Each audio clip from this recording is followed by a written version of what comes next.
Feeling anxious about an actuarial exam or any professional exam? You are not alone. The final days for an exam can be overwhelming. But before I start, comment your most biggest struggle feeling during an exam week. Let's do it right here in the comment section. Why do we get so anxious in the week of exam?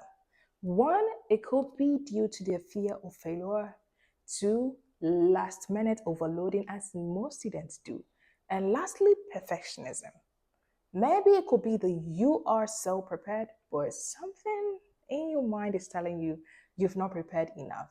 But why bother about the causes of this anxiety? Because regardless, it's still there. Let's not focus on the causes of this anxiety. Let's focus more on what we can do now in the last week of the exam. If you find yourself being anxious in this moment, got you. The last few days of your exam should be about strategy and not stress. Let's focus on the game plan. Do practice questions, no new concepts. That is not the week to learn something you failed to learn in the earlier weeks. Take timed mock tests. This helps you to measure your speed in accordance to what's required in the exam. When you're comfortable, there's a way your brain thinks. You might be capable of solving a question under no pressure, but can you do that under pressure? That is why you have to take the time mock test or your practice questions, depending on the kind of study material you are using. I can't overstress the next point. Sleep and hydrate. Lots of water, enough sleep. Some say sleep is for the weak, but I don't buy into that concept. So sleep very well, as much good sleep as possible. I wish at least 6 hours of good, uninterrupted sleep. Even with these great steps, nerves can still hit on the day of your exam, and anxiety is all over the place, especially at the test center where you see some students acting all confident, and here you are. But I got you. Follow closely. You can call this pre-exam anxiety hack. So they call this deep breathing technique 478.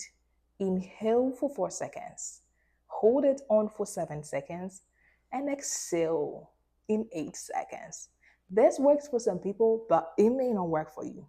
Try it and let me know if it does. I am so addicted to the next point: positive self-talk. This is the time to show yourself all forms of kindness in words to yourself. For instance, I am capable of passing this exam. I am intelligent. I am super smart. I pass exams that I take.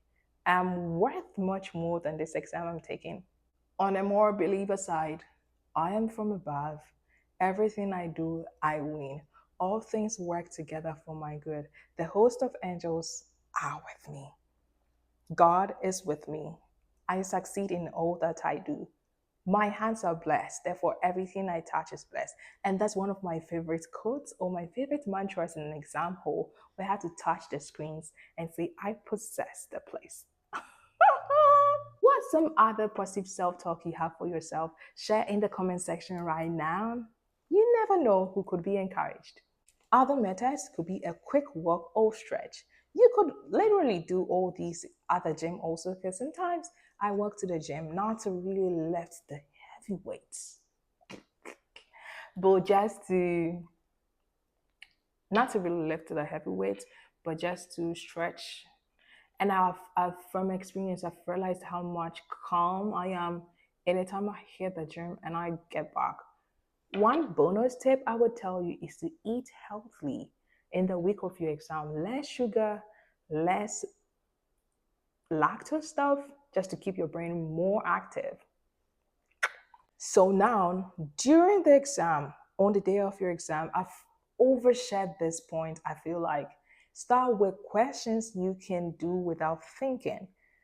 Questions you can do without thinking. What do I mean by that? For instance, if you're so familiar with this concept, maybe interest rate, you're so familiar with bonds, start with them first to reduce the anxiety and build your confidence. Because the more you win, the more you solve the questions and find your answers in the options, the more confidence it builds and it gives you more confidence to tackle the more challenging questions.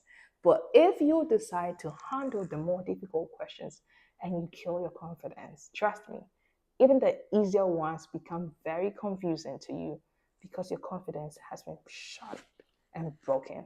So please and please handle those questions you are so familiar with. And for the other questions that you know you can do but might take time or is time consuming, flag them. If the kind of exam you are taking has the flag option, mark them or flag them and return back to those questions. And the extra time that you have, you only focus on the difficult questions. This is a ever ancient working technique I'm sharing with you. If you like it and it makes sense, time to like, time to subscribe, and be a part of this great family. Don't forget to share it with other people this video may benefit. In conclusion, actuarial exams are challenging just like any other professional exam, but you have put in so much hard work, and I want you to trust yourself and trust your source of strength. In my case, that may be God. I don't know for you. But final reminders: no last minute cramming, not even on the day of the exam, be it formulas, be it answers. Don't do that. Get enough sleep and stay focused. Stay calm, stay positive, stay hopeful. Comment below what's your go to plan that helps you stay calm in times of anxiety. If this video helped, like, subscribe, and hit that notification bell for more actuarial study tips. Until the next video, adios.